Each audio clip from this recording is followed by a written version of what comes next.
Live everywhere. Daily Co's Radio on netrootsradio.com presents David Walton. Kagro in the Morning Show.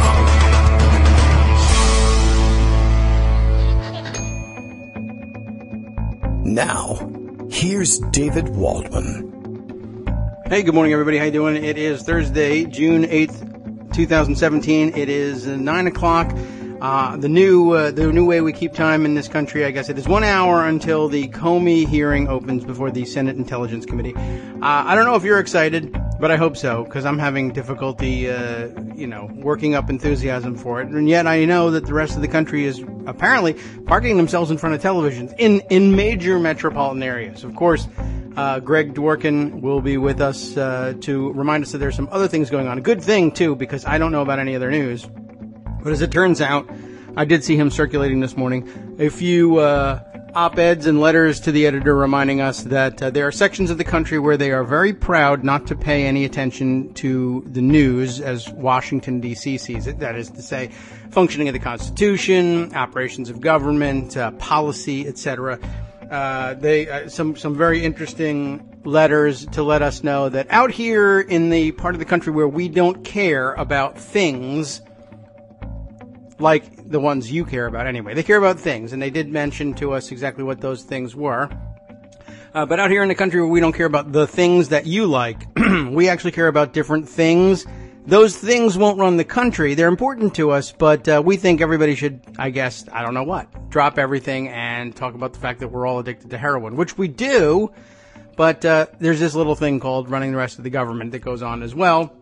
Not to mention the fact that it seems that Donald Trump intends to use the government to cut off all access to any aid you might find for getting off of your heroin addiction. But hey, I digress. Yes, James Comey is the news of the day, except for the fact that I guess I have to get on my antivirus renewal subscription thing. So I got a couple of days left. So don't let me forget that, because that's super important and all that stuff.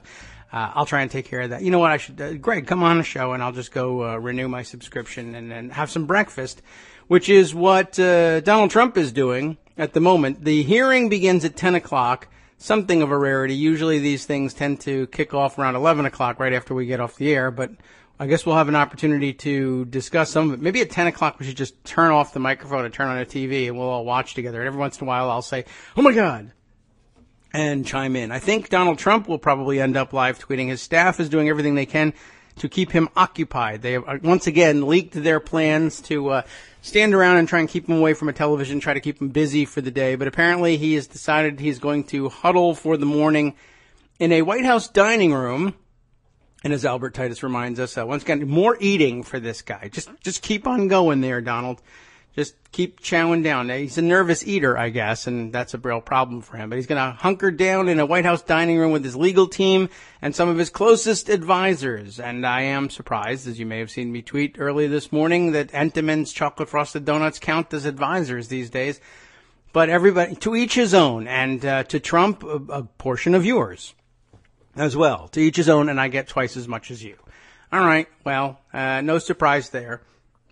I don't think he'll be able to stay away from it, but brilliant move by James Comey, I think, releasing his written testimony yesterday. It's often ready for distribution in written form the night before, and of course that won't cover the question and answer period during which he'll be confronted by senators including, I guess, Tom Cotton and Marco Rubio, who were invited over to the White House for dinner the other night.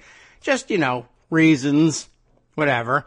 And just to kind of catch up on old times when I called you Little Marco and said you were a liar and unfit for office. Could you do me a little favor, though? Tomorrow, when James Comey comes on, I'd like you to attack him in this fashion. The War Room ad is out, the threatened ad. I see it has been airing on Fox News Channel. I don't know if it's been airing anywhere else. I don't think I've ever seen attack ads on a witness about to testify before a committee before. I've seen that Washington, D.C. is a very weird media market, and you get some very highly targeted ads here. The original micro-targeting, although it wasn't actually micro-targeted. It was just sort of macro-targeted, but we knew who was out there. You very often find in Washington, D.C., especially on radio, listening to the news radio during your commute, you'll hear very, very targeted ads that really are targeted at, everyone has to hear them, but they're only targeted at about 10 government procurement officers in the world could possibly be concerned with, for instance, whether or not Lockheed Martin gets the contract on building the new littoral combat ships. You know, I mean, how do you think anybody, they never even bother with the stuff. Call your senator at 222, you know, they don't give out the number for you to call and lobby and say, we got to have those littoral combat ships built by Lockheed Martin. But they know that the procurement officers will hear it. Anyway, this one is an attack ad against the guy who's testifying that morning. And though there's lobbying ads, I don't know if I've ever seen it against a witness. In particular, of course, the former head of the FBI. But these are weird days, strange circumstances, and I guess they're pulling out all the stops. But he really undid, I think, the White House's, not plans per se, but thoughts on how they would approach the testimony. They may still follow through with it and just have Trump live tweet rebuttals to Comey even during reading of his statement or during the question and answer period. But this gave us a full 12 hours or so to digest and gasp at what Comey had to say and get it out there and get the spin cycle started before he even shows up. Reporters are parking themselves at bars to watch on television. And in Washington, D.C., there are bars that will put MSNBC or Fox News Channel or even C-SPAN on for you, which is amazing. I mean, in a terrible way. Where elsewhere you might see, I don't know, ESPN or something like that. You can find bars that'll let you watch C-SPAN. I don't know about drinking at 10 o'clock in the morning, but I suppose if you heard from the former director of the FBI, what we're about to hear, I guess you might want to order some drinks too. It's entirely possible. I guess for those who, I don't know, were ill or unconscious yesterday and didn't get a chance to see what it is that Comey intends to testify to, I guess we could review some of that. But the upshot is that Comey says what we all heard he was going to say, that the president demanded loyalty from him and he wasn't willing to pledge loyalty to him. And can't you drop this Flynn probe? And not really. No, can't do that. And a little bit of other conversation. I'm concerned about leaks, to which Comey said, oh, yeah, me too. We have common ground there. But our chronology remains the same. He demands loyalty and asks that the Flynn probe be dropped. Comey refuses. Comey, oh, by the way, also reports to the Attorney General, Sessions, hey, you can't leave me alone in the room with Trump. You know, I'm like, he treats me like a 15-year-old Miss Teen America or Miss Teen USA pageant contestant. It's very uncomfortable. But for some reason, and he explains himself, he says that he doesn't tell him about the demand that the Flynn probe be dropped, or rather the request. But my suspicion is, and I think that probably the most interesting stuff to come out of the testimony and further investigation of what develops is we're going to need to know how much conversation there was and what was the content of that conversation between the president and any intermediaries and the attorney general. I have a feeling that when he asked, as Comey testifies in his written testimony, that everyone leave the room except the FBI director, that everyone who's leaving knows exactly what is going to be asked in a minute. And once the FBI director, the then still FBI director, tells the attorney general, essentially, the president, I need to report misconduct on the part of the president of the United States. And the attorney general says nothing, and then a couple days later, apparently in private meetings, recommends that they fire the FBI director. That's going to make for some interesting investigation going forward. Greg Dworkin is with us. Apparently, he contends that there's other things in the news. We'll give him a chance to explain himself. Go ahead, Greg. Good morning.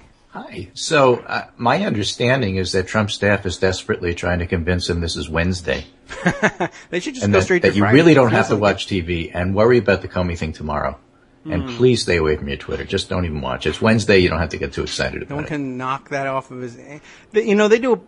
By the way, if you visit the White House and you try to tweet from the White House, the main executive area, it's very, very difficult, if not impossible, to do. They have a pretty sophisticated blocking system that normally allows which is, them to block that. I think that system has been adapted by most hotels because, like, when you go into hotels and try to use your Wi-Fi, right. you can't. They charge you for that. It's the same system.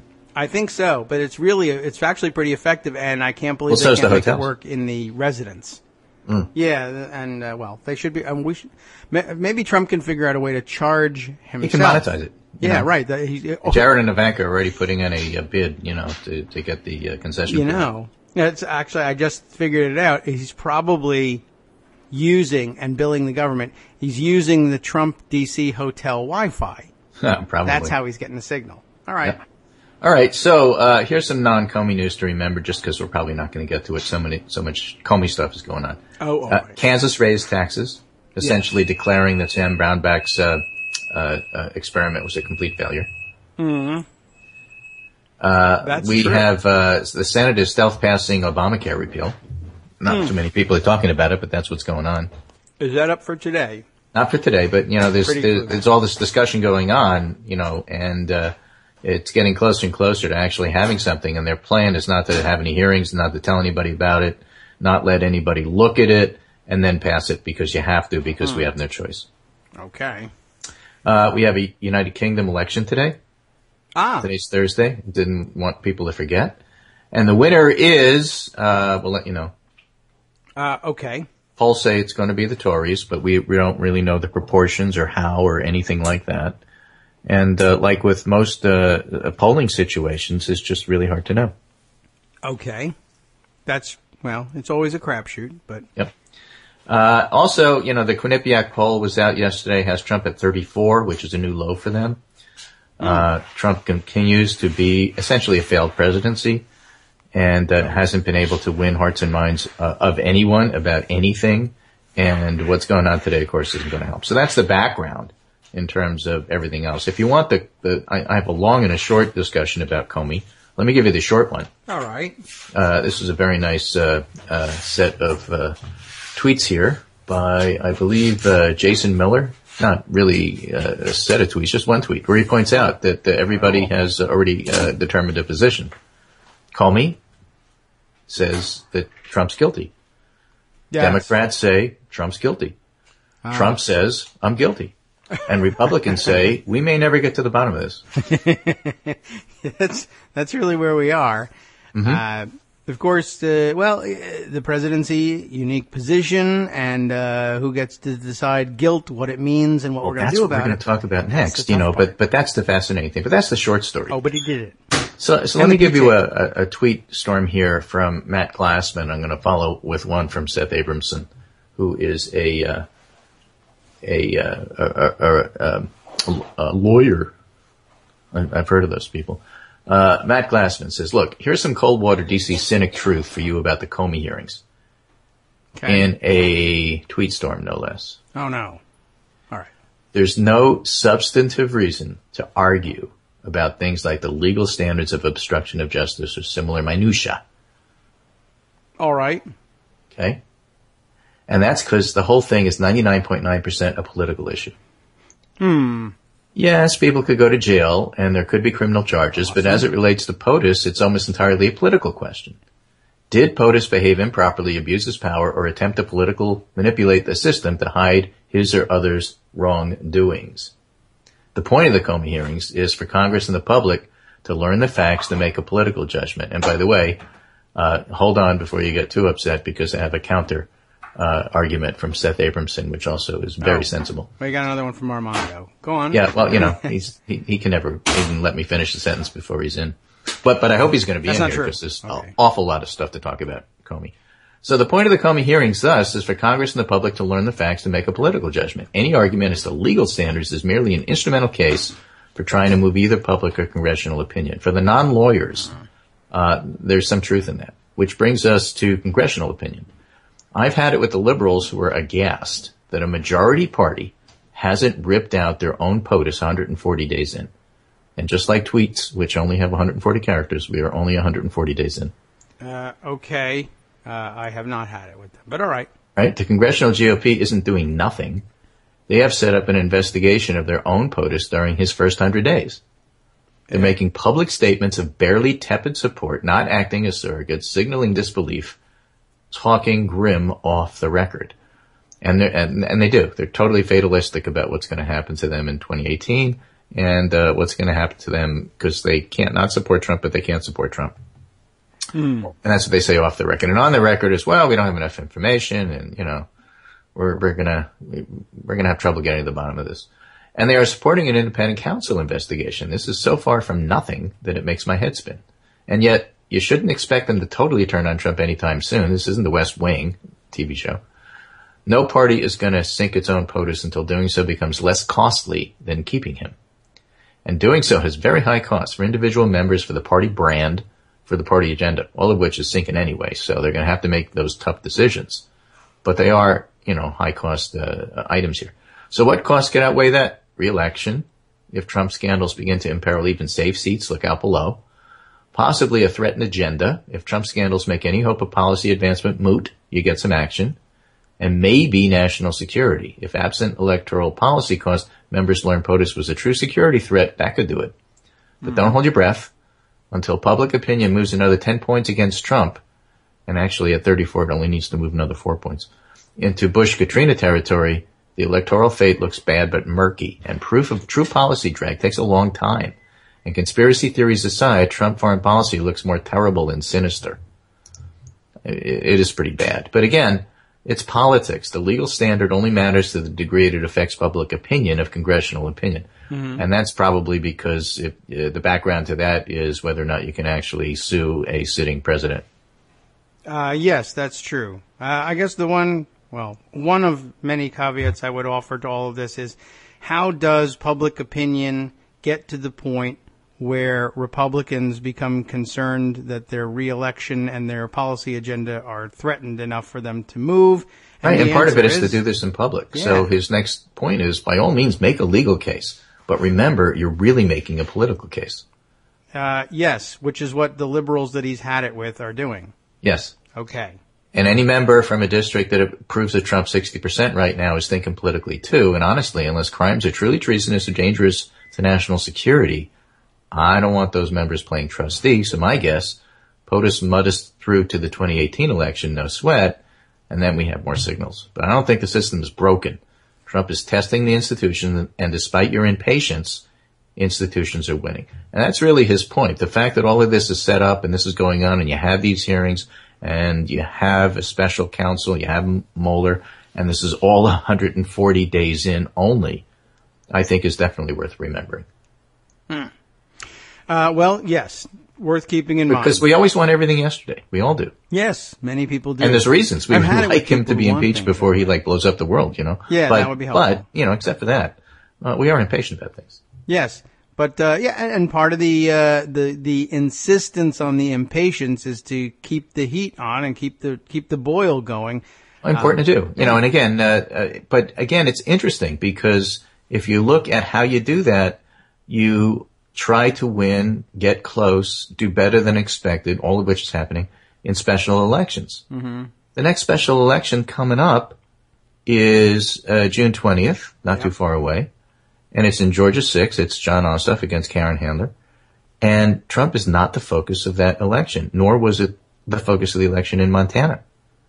They're looking to local issues plus healthcare. And that's just a reminder that, you know, we'll see what happens today, obviously. But the whole Russia-Trump connection, Jared's meddling, trying to support perhaps his, empire with Russian money, the obstruction of justice and or abuse of power in terms of getting rid of Comey, has not ripened to the point where the candidates who are running locally and know their local districts are using it as, the chief club to hit their political opponents with. It's just not there yet. Well, what time is it? Yeah, exactly. So we'll see what happens at 3 p.m. But that's what it's been up until now. And so, you know, if anything else, he doesn't have to be right about everything he said in that tweet storm. But the idea that we shouldn't lose sight of the fact that it's really only 140 days in, I think is probably the most important thing he had there.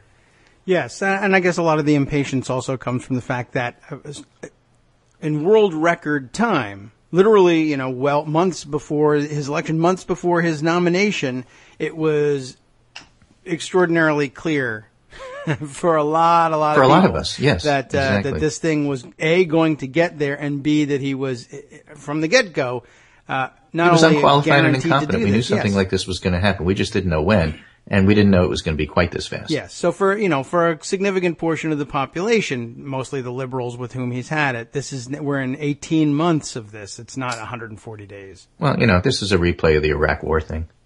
I guess that's true. Right? Yeah, I mean, you guys, come on, you got to be patient. It takes a while for the public to realize what a big mistake it was, except that there were those of us who saw that on day one and before day one. Yes. But you don't count. We're talking about people here in Washington. Yeah. Anyway, so the only way to deal with that is political pressure. Absolutely, you're right. But that is happening. And the other side of the coin, I was having some conversations with some of the conservative pundits this morning on Twitter. Well, the tendency of the conservatives to try to support and or defend Trump is, shall we say, weakening. In fact, there's even, I put a story in there from David Corn. Comey is forcing Trump defenders into extreme and absurd spin. They refuse to acknowledge a former FBI chief's damning indictment of the president, which is exactly what this is, and we'll hear more about it today. And don't forget, just because he has written statements, he's got more to say under questioning, so we'll see how that comes out. But what I'm hearing, and Nicole Wallace on MSNBC was interviewed by a real moron of an interviewer, Matt Lauer, who tried to make the case that maybe this is all just, go along, get along buddies. Mike Flynn, I fired him, Trump says. Can't you just move on? What's the big deal? I've already taken action. You're trying to put this in the most benign light. Nicole Wallace stared at him and said, so essentially what you're saying, and this is really happening, is the stupid defense is the only thing that's left for Trump supporters. Yes. He was so stupid he didn't really know what he was doing. And that's not only not going to fly, it's not going to fly in foreign policy, in the Middle East, with NATO, with anything else. That is just a recipe for disaster, she told him. He couldn't believe it that she was telling him this, because he's trying to make the case that it's all benign, and no, it's not. And if the best you can come up with is he's a moron, you already lost. Yeah, well, there's a refinement on the moron thing, which I guess is the Chris Christie approach. This is just a normal, that's the way he talks. It's sort of a New York City conversation. Yeah, the New York City conversation is, I got your stupid defense right here. Yeah, it's pretty amazing too. The stupid defenses, people in stupid in New York City, they're not the sophisticated business leaders that we all should be setting our watches by, and let's get out of their way so that they can profit because they'll take all the rest of us with them. We've just been, the last 30 years is that New York is full of geniuses who know exactly what they're doing and ought to be setting the agenda for everybody through Wall Street. But I guess not. I suppose, right, because they get everything right and nothing wrong. Now, Matt Glassman has another separate tweet storm, which I also think is interesting. Another one. Okay. About, not Comey so much, but how Trump is a weak POTUS in serious danger of a complete failed presidency, which I think is exactly spot on. Okay, I'll buy that. Everybody sees the proto-authoritarian, which obviously is one reading of the facts, but the other is a POTUS barely holding it together. His professional reputation is zero. No elected POTUS has had so little party support out of the gate. Only Tyler and Johnson compare. His public prestige is the worst in the polling age. His skill set seems totally wrong for the job, and he surrounded himself with amateurs. And predictive results, no legislative successes, no one scared to challenge him, no one eager to back him, no sense he's building a legitimacy. He's reduced to almost the bare-bones formal powers of the office. And the powers of the presidency are vast, so even the weakest of presidents has many tools. But the idea Trump's going to somehow master D.C. and turn this around into a powerful presidency seems like dimmer ideas by the day. There's still some reporters that have not lost that, maybe this is the long way to pivot, yada, yada. All he has to do is get a different chief of staff, and then we'll report as if it's a new start and all of this. None of that's true. So I think he's got that part right also, in the sense that, Trump is a failed presidency because he's a failed president. He's a failed human being. And he's in a job that is, he's completely incapable of. And so this is the natural, result that you would expect. And you can try to defend that all you want to by saying it's not his fault, he's stupid. but it's just not going to his fly. fault he's stupid, but all right. Oh, I see. It's not his fault because he's stupid. He's stupid, so you can't expect him to be held to the same standards as everybody else. Yeah. Well, since that... I mean, he's not a politician. He doesn't have any experience. How could he know that you were going to go to the Mideast, touch an orb, and then start a crisis between the Saudis and Qatar, and then have Iranians accuse the Saudis of blowing up their parliament? I mean, how could he know? It's not his fault. He just doesn't have any experience in these things. Yeah, well, unfortunately, no one cares about that, and pretty much nobody does care about that. Be trained on the job, et cetera, and also he doesn't learn. He knows nothing. He understands nothing. He's learned nothing from it. Although I guess Joe Lieberman. So now you're invoking the Hogan's Heroes defense. That could be it. I see that Joe Lieberman thinks he learned something. Joe Lieberman says when he was interviewed, I guess she's trying to apply. Why is anybody talking to Joe Lieberman? I don't know. The Washington Examiner was, so that's not anybody. That's I don't know why. That's nobody. But Lieberman, he says Trump demanded the contrary of me, as opposed to this loyalty pledge that he supposedly demanded from Comey. He demanded whatever the contrary means when he supposedly interviewed Joe Lieberman for the job.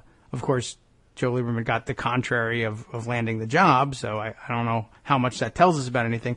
But perhaps it's supposed to illustrate, well, I know what Lieberman thinks he's trying to illustrate, that he doesn't ask such things of people, but he does, and he says so. And how many times has he been on record saying that loyalty is the most important thing to him, et cetera? But well, that's the thing. David Frum has a really nice piece here in the Atlantic on that point. Oh, yes. Titled, "The Scandal is What's Already Known." There's many questions that Comey may answer in his Senate testimony, but the broad outlines of Trump's conduct are clear, as you just illustrated. Yes. I mean, there's just so many examples of him demanding loyalty, saying it in public. Whatever Comey has to add, a lot of it is going to be the times and the dates and stuff like that. But the broad outlines of what's going on here, we already know. Right. Now, we don't know what Trump is trying to obstruct, but we know that he's trying to obstruct. Yes. Well, that seems clear enough. And there are many, many good guesses as to what he might be trying to obstruct. Lieberman's thing, the only thing I thought about that was, all it tells us is, well, I demanded loyalty from the former FBI director and I got in trouble. So then when I was interviewing for a new one, I didn't do that thing that has me in trouble with the biggest blabbermouth I interviewed.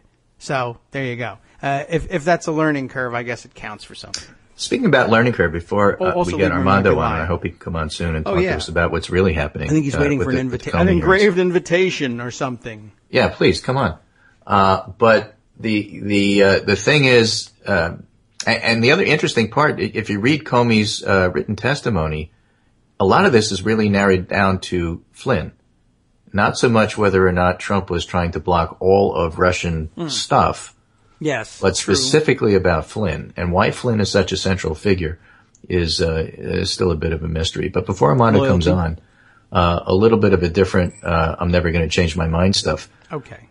This is an opinion piece in the Washington Post. Our town's newspaper was mocked for endorsing Trump. Yes. Here's what we think now. Gary Abernathy is publisher and editor of the Hillsborough, Ohio Times-Gazette, one of the very few Ohio and United States newspapers to actually endorse Trump. Yes. And basically he makes the case we're still here where we are and we still all support him. And every time that you all on the liberal coast try to make a case that Trump did something bad, none of us are listening and it doesn't reach us and we don't care. And if anything, we see more yard signs now than ever. Yes. Why? Because what are yard signs for? We talked about this the other day. Yes. Permission structures. Permission structures, right. And the other one you tweeted around also very media criticism from a proud deplorable. This is a short letter from Brunswick, Ohio.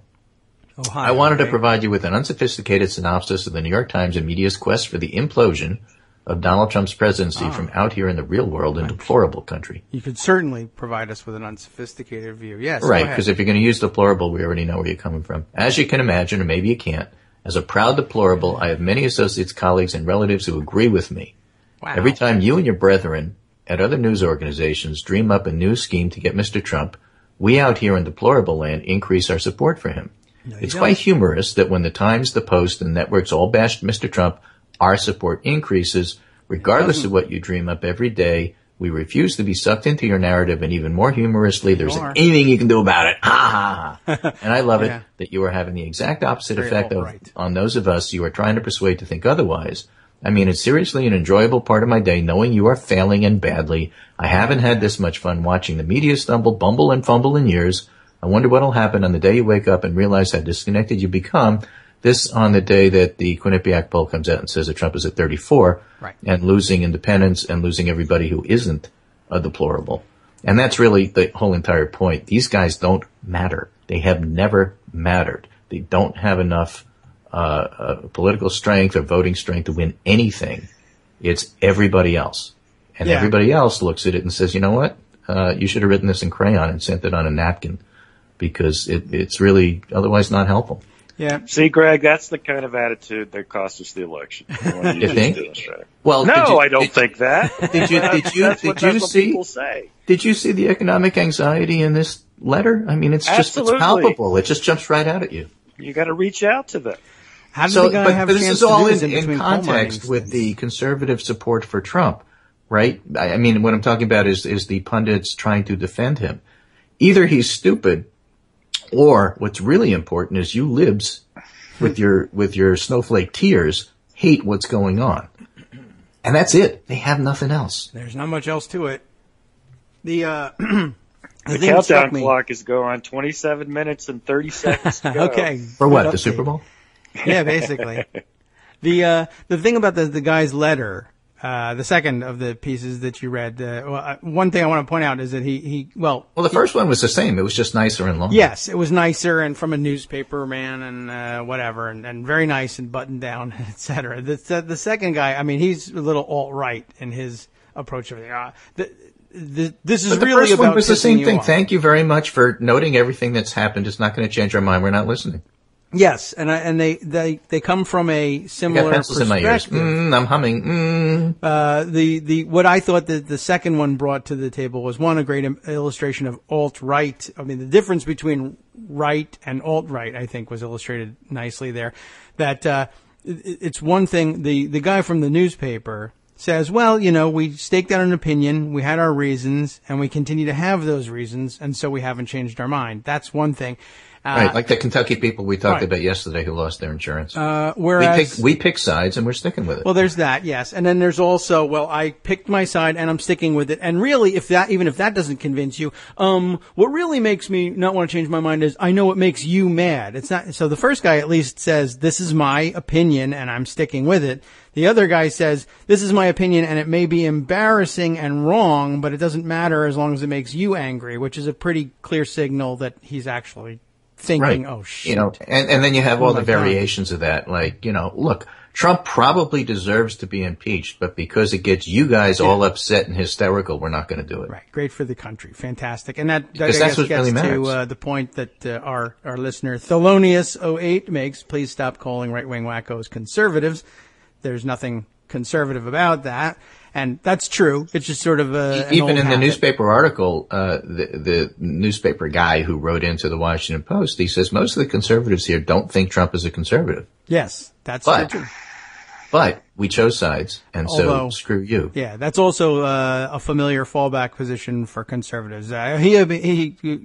Conservatives. He abandoned us. That he turned on us. That's why he's terrible. He doesn't stand for a thing we stand for, but we're still voting for him because, you. The other thing, so everything is your fault.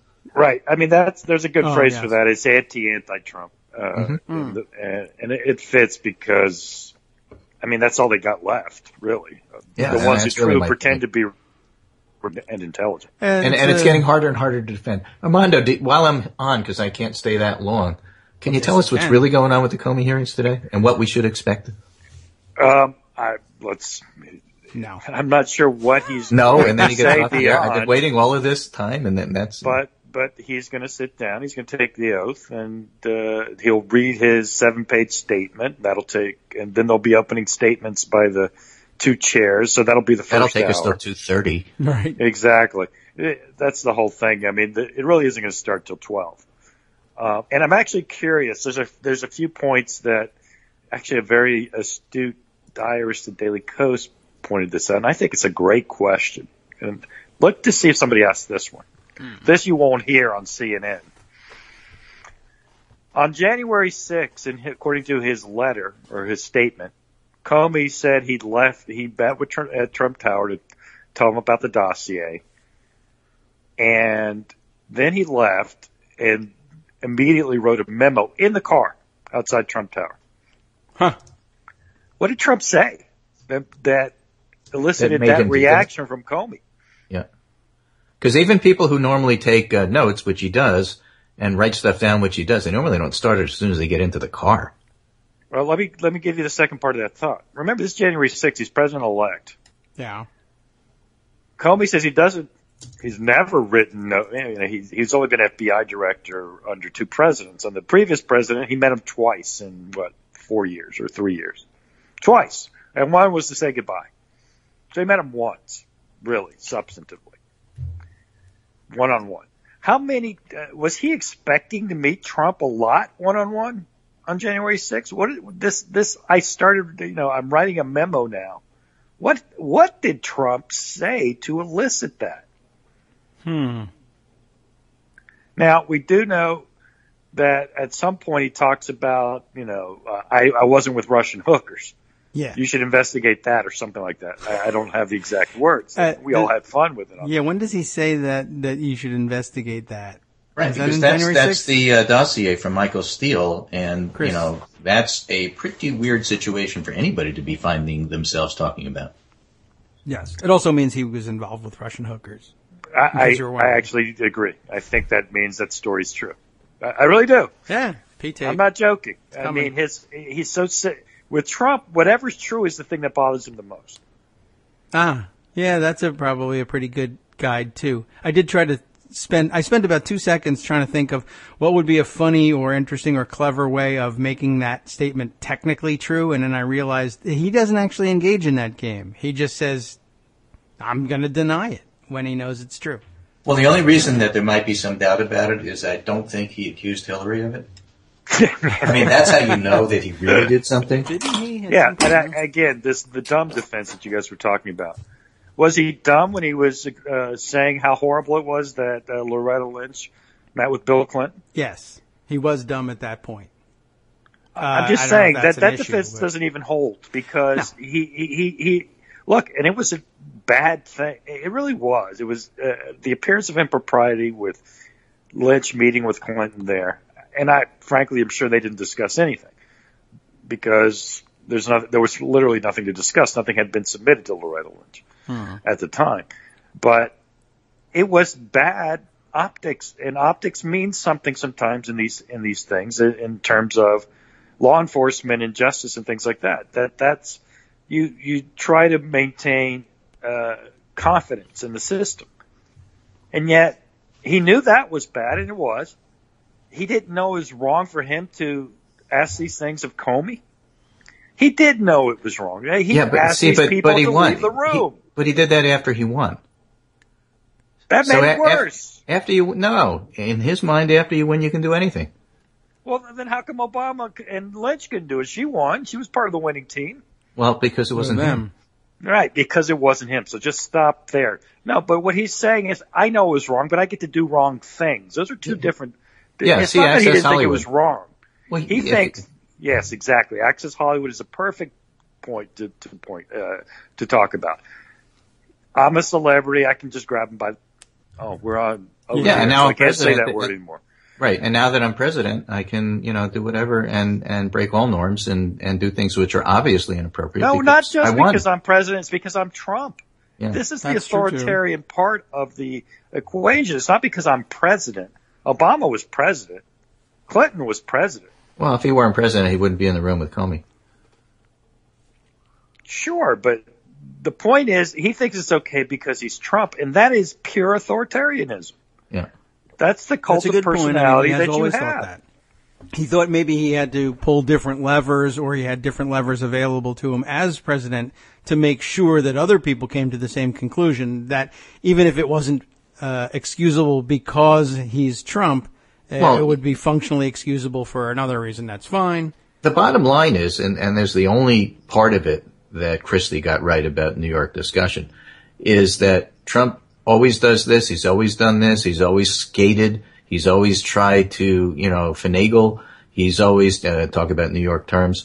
He's always tried to, push things and all. Yeah. He's always been. So he gets to the White House and he doesn't change one iota and does the same sorts of things he's always done, only now it's even more inappropriate. It was always inappropriate, but he always got away with it. Christie's argument is Trump is crooked. Trump is Trump. Right. And what does that mean? Well, that means he's a crooked That means he's crooked. True. That means he steals money from children cancer charities. Right, exactly. That means he that's the other part of the dump defense, Armando. You should have known that when you voted for him. We did, so you should have too. So why didn't you? Yeah, it's interesting, and I keep thinking of every time that you mentioned earlier, reporters waiting for the pivot. The pivot that means something is being humbled by the job or finding your humility because of the weight of the office. And trying to learn how to do it properly. That's just not coming. Not going to happen ever. Of course, it's not going to happen. But beyond that, listen, that's just basic incompetence and unfitness for the office. He's also not well mentally. I'm not going to give up that point because people need to keep. He's a bad man. He's an incompetent man, and he's not mentally well. All these three things are true. Is he dumb? Yes, he's also dumb. So you want to say it's four things. Republicans, but we're going to have trouble getting to the bottom of this. Those other flaws do not excuse his crookedness and his criminality. Right. Look, there's the one thing I wanted to say about this, because we talk about the politics of it, and I'll leave you alone on Glassman. Just say that I respectfully disagree with your featuring that thread. I found it not worth spending a minute on. But I'm leaving. Good. Look what happened now. I'm actually at the end of my time, but right. You can tell us why it was terrible and why I'm wrong. No, I'm not. I'm actually not even going to point. I'm going to point to two things. I love the part about it being only 140 days. It's so easy to lose sight of that because each day feels like 10 years. That's true. Yeah, so with that, I'm going to leave Armando and David to talk about this. That Remember, is also true. The countdown clock says we've got 17 minutes left until it's Comey Day. Yeah, but remember the first. Well, I guess Comey reading it might be interesting. Yep. But the opening statements from the chairs are going to be really boring.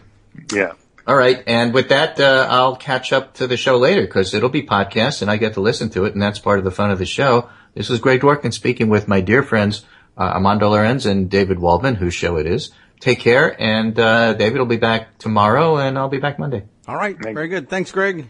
Man, that hallway is a feeding frenzy. I can tell you that. If you're watching your TV, you can see a feeding frenzy of cameras surrounding senators. Oh no, I can't. I can't believe Schumer's not there. Here. That is amazing. I mean, he may have crawled up inside of one of the cameras. It's possible. Anyway, there's two aspects of this. Number one, there is the president of the United States is corrupt as AF. Yes. Part. Right? That matters. That's a real not in Ohio, but issue. Yes. Huh? Not in Ohio, two people have told me. All right, but I mean to normal people. It does. It matters in Ohio because to real Ohio's Americans, full of normal people. It matters. To people who watch the news Trump for Americans, news. They're Trump Americans. That says it all. Yeah. So that really matters. And the reality is, as of today, if we believed in the substance of these matters, there is credible evidence, undisputed, that the President of the United States has committed a high crime. Whatever that is. Well, you know what? That doesn't matter. Yes, you're right. I won't. It's a sideline. All right. It is a political question, but I think it's, except in Trump America, what we know is credible evidence that a high crime was committed. What is that evidence? We know Donald Trump asked the FBI director to drop the Flynn investigation. Asked him. We know that Comey did not. Yes. We know that Trump fired Comey. Yes. Those three things are undisputed. We know, fourth, from Trump's own words to Lester Holt, that he fired him because of the Russia investigation. Yes. That is prima facie obstruction of justice. It is obvious and patent that those 4 facts are true, and that is not disputed. And as someone said earlier on the show, what we know is the scandal. But I like Mike Grunwald's formulation. There's no mystery here. The scandal is obvious. The crimes are right there. You could go to impanel a grand jury right now in Washington, D.C. Yes. Well, he's the president, so you can't indict him. But if he wasn't the president, you could indict him for obstruction of justice right now, without knowing another thing. You know what would be fun? You want to? I would like to. I'm going to tempt the. I'm going to bait the. What do you call them? The sovereign citizens. I want someone to head to the courthouse in D.C. now, convene a grand jury, and indict the natural person, Donald J. Trump.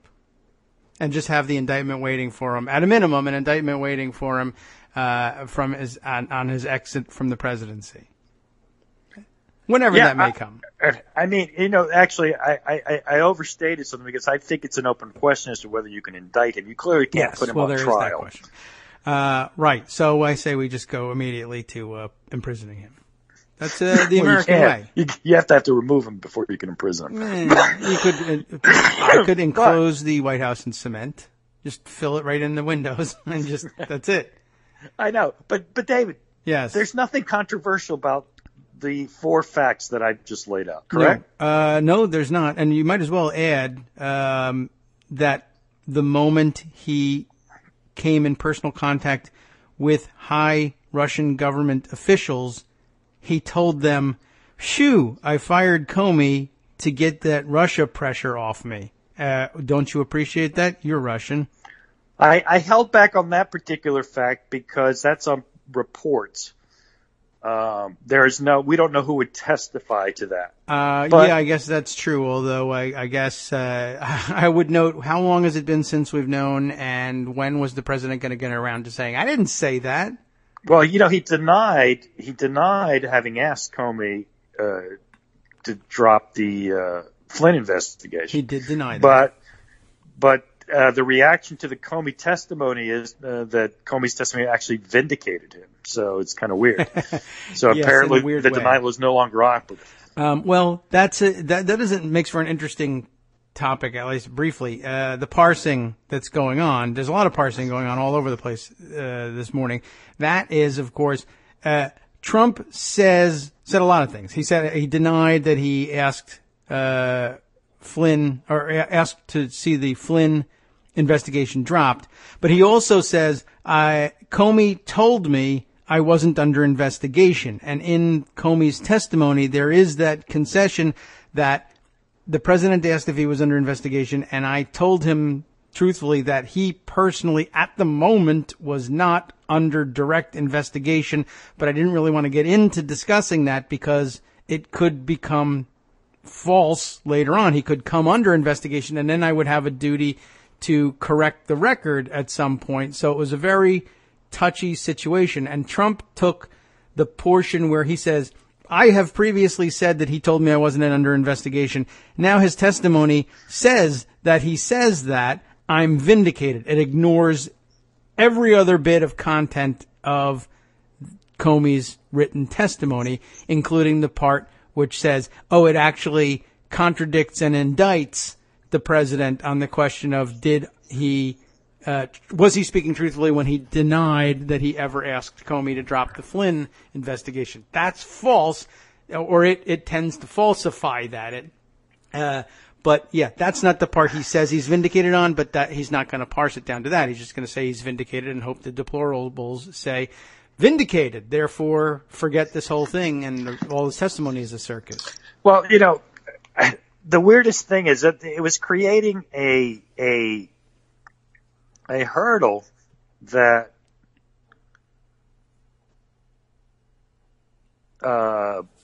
really no one had thought. I personally never thought he was already a target of the investigation.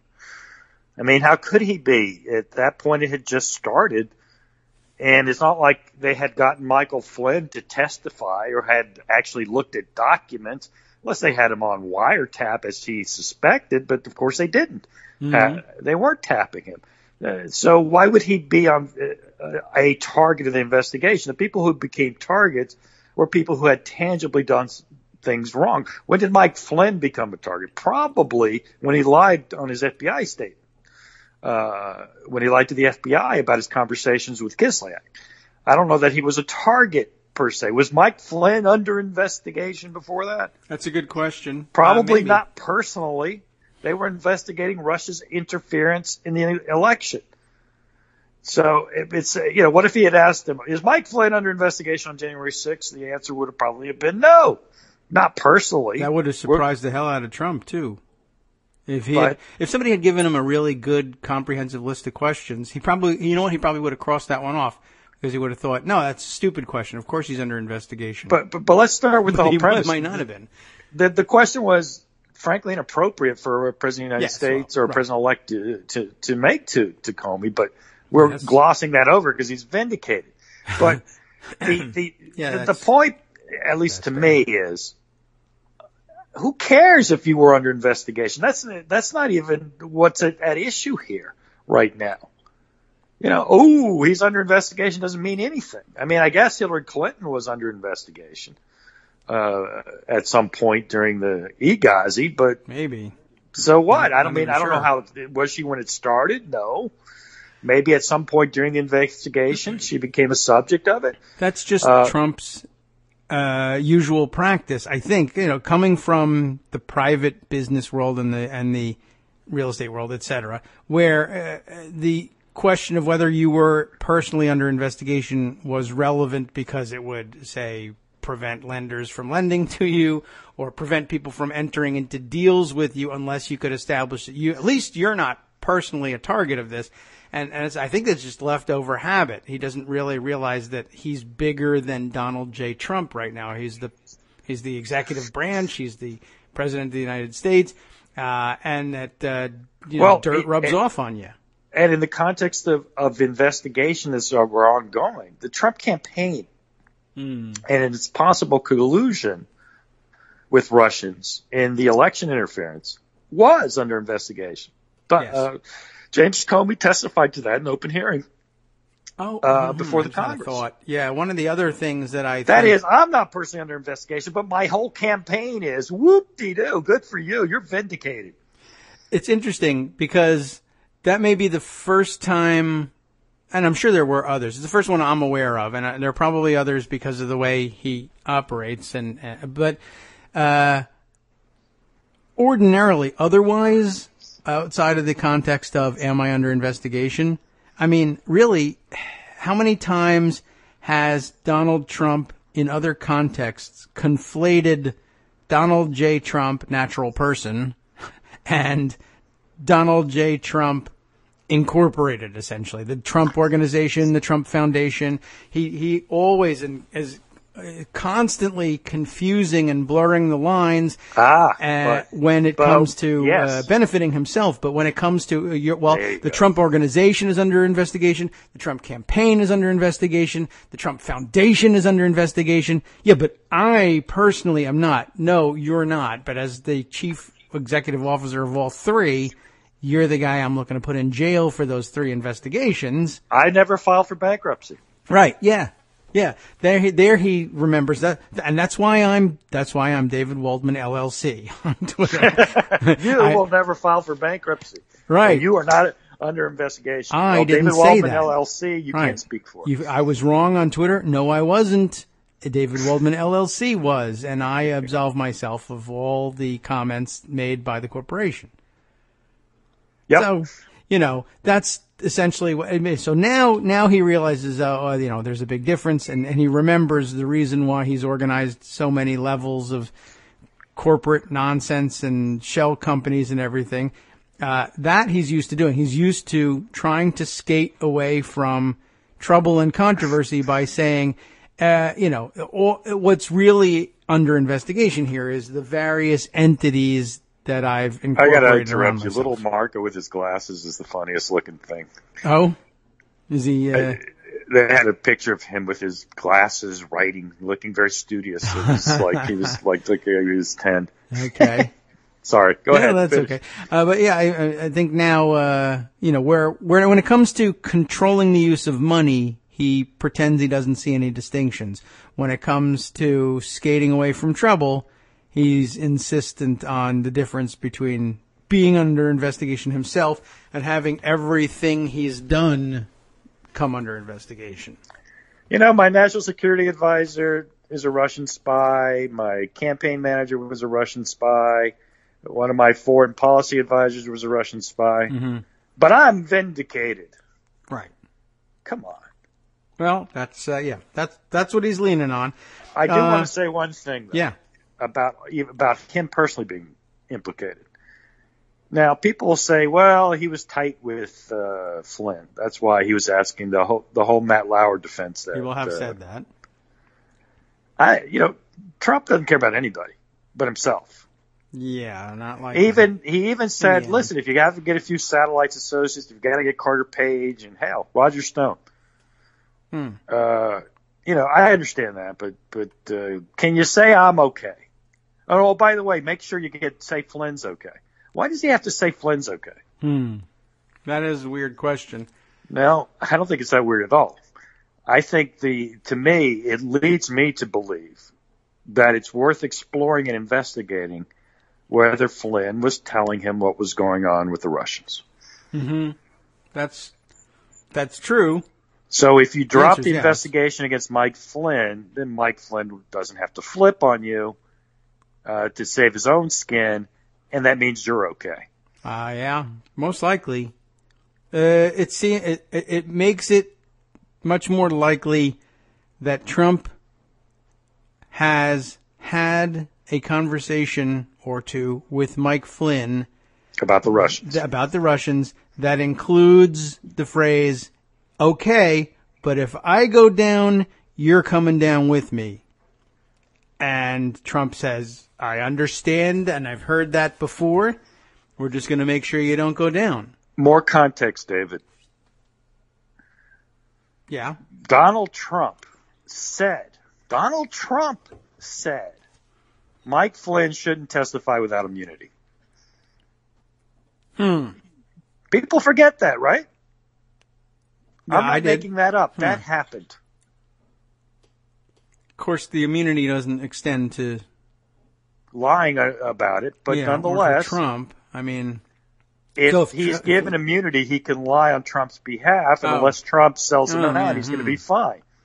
Yeah, I guess there's that too. That's funny, and it probably didn't occur to most people that that's necessarily what he meant, as opposed to, well, you shouldn't testify without immunity, either just to protect yourself or whatever. But it doesn't enter into the minds of ordinary people, I don't think, that the reason you want to engineer an immunity deal is so that you can then perjure yourself without danger. Look, but if Mike Flynn doesn't get immunity, and they have him, and he's facing 30 years in jail, and they say to him, you got to give me somebody if you want a better deal. Yeah. Who can Mike Flynn give them? Really? Or you mean who can he turn to? I mean, realistically, you're a prosecutor. Who do you want him to give you? You don't need him for Carter Page. No. I mean, who can he give you? Yeah. He's the national security advisor. Who can he give you? Well, I want to get Trump, but I mean, you could probably settle for, you could probably give you, Jared? Manafort, I guess Jared, maybe, if they were close enough. And if he gives you Jared, and you post this question on Twitter. Yeah. Who can Jared give them to cut himself a deal? Yeah, or Eric. I mean, Eric wasn't on the Russia side, but yeah, I was wondering this the other day, like if they were ever to come after Eric for fraud in. Oh, it was about Eric you were asking. If they were it was about Jared. No, but if you ever came after him for fraud in his foundation, he'd have to evaluate for a second. Honestly, am I really going to go to jail when I know full well what happened? I hate to have to admit it to myself, but I was doing fine, and nobody was in my face, and I had a good thing going, and people were being helped, and the Trump name was looking good. And then my dad insisted I got to get in on this, and I was like, but then he offered me this opportunity to do it in a way that wasn't going to necessarily cost my charity any money. So I said, what the hell? And leave it to my dad to make it look like he was helping me out. And then I find out it was screwing me over. And now, not just, I didn't lose money. I never was going to lose money. I'm like, God, I got to go to jail or say, my dad did this and send him. What am I going to do? Yeah. Eric would do the time, right? I think he might. Your first day is your last day, as they said in the wire. He wouldn't want to, but there'd be a visit and he'd be like, listen, Eric, I know, I'm sorry. I'll make it up to you, blah, blah, blah, et cetera, et cetera. You know, I'll make sure you're taken care of afterwards. We're going to get you in a good place. We'll get you out of there quick. We'll make a great deal. And he'd go and do it. Now, would Jared Kushner do that? That's a different question. No, I don't. Jared would never do it. Yeah, he'd turn on Trump in a heartbeat. Yeah, so he would. I don't know the guy, but I'm so confident that if it was between him and Trump, Trump's going down. I really believe that. Remember, he's rich and entitled all on his own. He's not rich and entitled because of Trump. Right. You know, he doesn't owe him that much there. And it's just basic difference, not a family member. Which Trump, I'm sure, is quite aware of, the way he regards family. I mean, you know, he regards them as family. It's a question of the loyalty oath. Yeah. Remember, he needs you to be, he has to be your patron. And he's his kid's patron. Well, you know, the name, everything else, even Ivanka, before she married Jared. But Jared isn't rich and entitled because of Trump's patronage. Trump didn't pick him up there's Comey. He looks pretty calm. I'd be nervous if I were him. But Jared, you know, he's entitled all on his own. I mean, you know, he comes from a pretty bad group of family, so they're certainly capable of, well, I don't know, setting up their brother with a hooker and taping it. Yes, they did do that. Hookers again. Yes. They love the hookers. I mean, people think we make up these stories. We don't. No. However, we should be saying sex workers. Sex workers, sorry, I didn't. I don't know. That is the president's word, I guess, hookers. We couldn't validate it, but, yeah, so you think Comey should be nervous? I mean, his whole, what is most important to Comey? What people think of him, his own reputation. That's why he did what he did with Hillary. It was outrageous and wrong. We have to keep in mind that he there's some more that he knows that he hasn't revealed in all this. Supposedly, there'll be very something likely, new. I guess. Although he may not reveal it today. I mean, I'm just wondering whether he loves to stage manage thing. And yes. He knows he wants another. There could be more. There probably will be more. I'm just thinking there might be something else in reserve. For instance, I guess I would feel a lot calmer. I don't know whether I would look any calmer if I said, I have him dead to rights. As soon as we get around to this stage of the investigation, I'm going to give the appropriate authorities this information. It won't come out today. But, I mean, I guess he knows that he's going to sit down in front of a group of Republican hacks who have got pre-written and rather incoherent talking points to hit me with. What they don't know is at the end, I reveal. I'm just laughing because I just flip through the networks. Yeah. Oh. And they all have them except Fox. Yeah. Yeah, it's not happening in Fox world. Come on. Whatever. Well, it'll be very interesting to see how much additional information comes out today, or whether there's. I would imagine that by the end of the day, there's going to be a lot of parsing and some confusion, and then a lot of supposition about, well, we don't have this last missing essential piece of the puzzle, but it's impossible for Comey not to know whether it exists or not. When are we going to get it? And who's going to drag it out of him? And I imagine that Comey's plan is for Mueller to be that person. Well, I actually think there's two points on this. Number one, I think you're right that might be his ultimate vindication, but that's going to be Mueller's victory, not Comey's, until, Comey will just be sort of I guess that's true. somebody else's pawn. So I think he insisted on an open hearing. He insisted on issuing that opening statement today because he wants James Comey to be the white knight, and he wants to control how people perceive James Comey. And that's the event. And I think it's, from James Comey's perspective, this is the most important day of his life. This is when his the first paragraph of his obituary will be written. Yeah, that may be true. It is.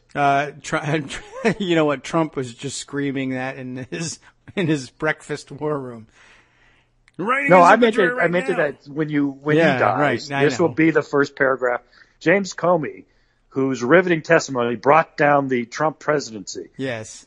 James Comey, who ignominiously was accused of perjuring himself about the President of the United States. Yes. I just meant, by contrast, over in the Trump war room, what he's writing, what's happening now is I'm writing his obituary right now, that goddamn MF, I'm going to kill him, Listen, one day he hasn't tweeted the whole day. Yeah.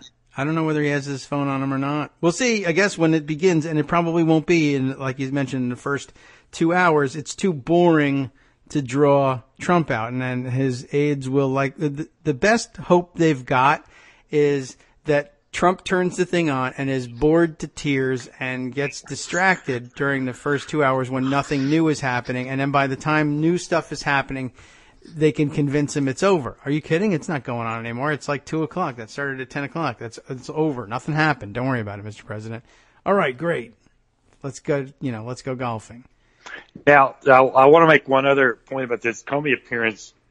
For, in case people who are listening to us and not watching, which are probably three of you, what's going on now is Burr is making his blah, blah, blah statement. I don't know what he's saying, but I'm sure it's boring. And Mark Warner will then make his statement, and that will also be boring. I don't think the entire committee is going to make statements, but maybe they are. I hope not. Well, they may, but they usually give them 5 minutes sometimes to just make statements. But usually, just the lengthier opening statements are the chairman and ranking member. But they may just go straight to questions. We'll see. So you're not missing anything now. But I want to say something because people are talking about. Well, the questions that are asked are going to be really important. I actually completely disagree. I don't think the questions matter at all. James Comey knows how to answer the question any way he wants. It doesn't matter if he asks what day is it. He can turn it into any answer he wants. James Comey will decide what happens at this hearing. Pure and simple. Unless there's a moment where he decides he's not going to talk about something, and Angus King can have a moment. But by and large, the substance and the tenor and what comes of this hearing today will be determined by James Comey.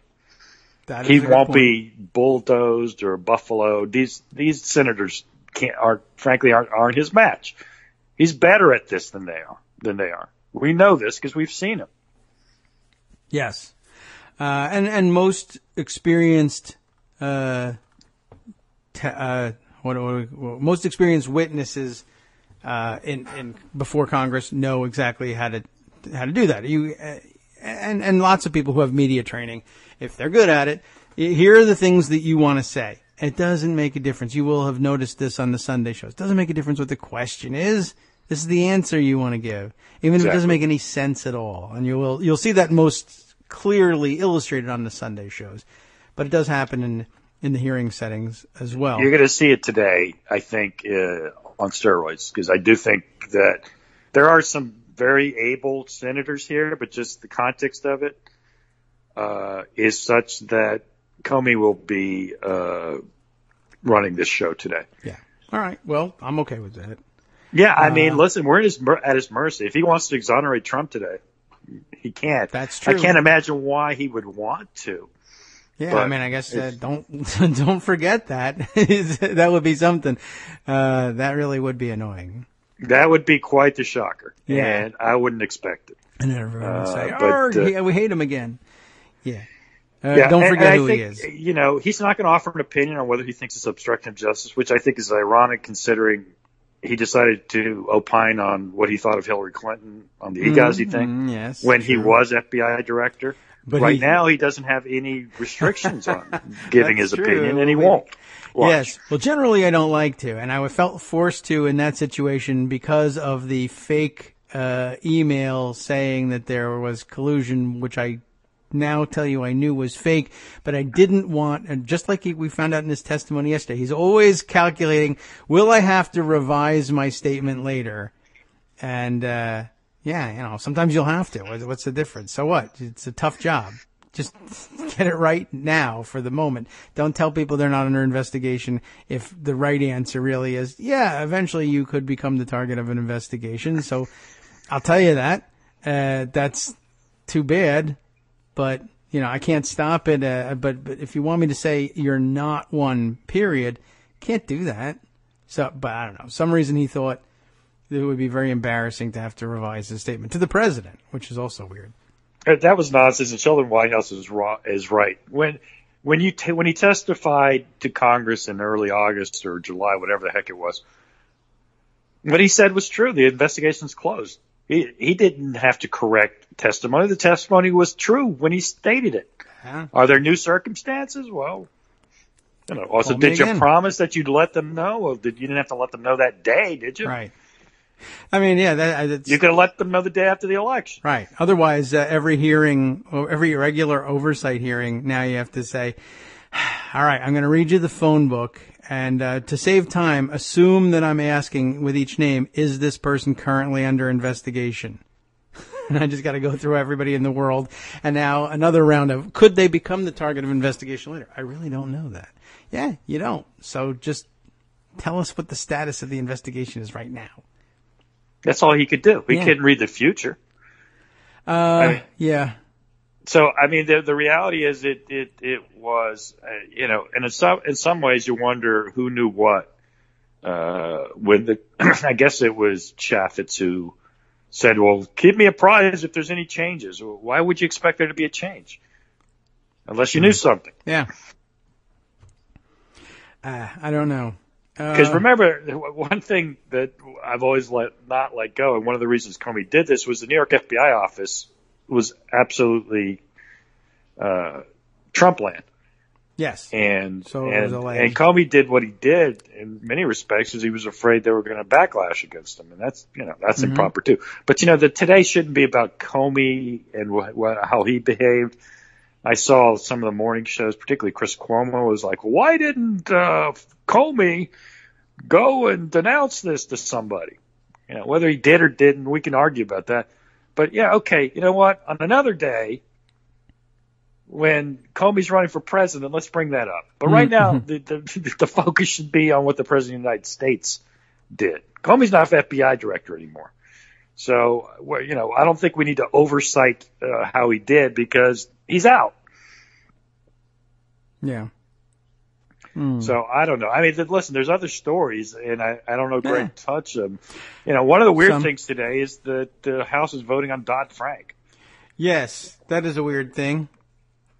And I'm not that concerned about it. I try to tell people, oh, look what they're trying to do under cover of darkness. Well, maybe, but the reality is, and this I'm quite sure of, this is not a budget matter. It's not subject to reconciliation instructions. It's subject to the legislative filibuster, and needs 60 votes. They're not going to get anywhere near 60 votes to repeal Dodd-Frank. So, it's like one of the 73 times they repealed the act when Obama was president. It was kind of pointless. Yeah, same exercise, or certainly could be. Well, they're not going to get 41. They're not going to get 60 votes. No, we could lose 7 Democrats. Come on. Yeah, there's no indication yet that this is something that they would change the rules for, but keep that in mind always. That one day, Trump is constantly ranting that they need to nuke the filibuster, and I guess one day they may yet do it. Listen, when they nuke the filibuster for legislation, all bets are off. Yeah. Everything's on the table. I mean, my point is, as we sit today, yes, we might have look what they're doing under cover of darkness isn't particularly They'd do it any day. They hate Dodd-Frank. It's not like it's a secret. Right. Good point. I'm sure they're happy that our attention is elsewhere. But really? That's it. I don't think they care. No. I just think it happens to come up on the calendar today. They were probably, you know what, to the extent that the extent that they think that other people think that it's evil genius for them to have done that, they sort of, hey, high five, we're geniuses. I would say evil genius, but that's fine. Yeah, they're just as happy to do it at any point, but there's nothing disturbing them about it, or if it got delayed until tomorrow, they wouldn't care. Well, except for the fact that tomorrow's Friday and they don't want to be here. Yeah, that's a good point. They would do it any day, but it's always worth keeping an eye on those things. It's the kind of thing that will come up with the headline of, hey, here's what you missed while you were watching Comey, and it's supposed to make you feel bad for having missed it, but don't. Well, or like, don't get distracted by Comey. The problem I have with it is, but Comey. I said, listen, guys, Comey matters more than anything else today. This Dodd-Frank vote is just not the thing. I do want to say to you that I'm not listening to the hearing, but I put on the subtitles. That's a good idea. And your Senator, Mark Warner, is laying out the facts pretty well, not unlike what you and I discussed earlier about what we know. Well, this is his biggest moment too, I think.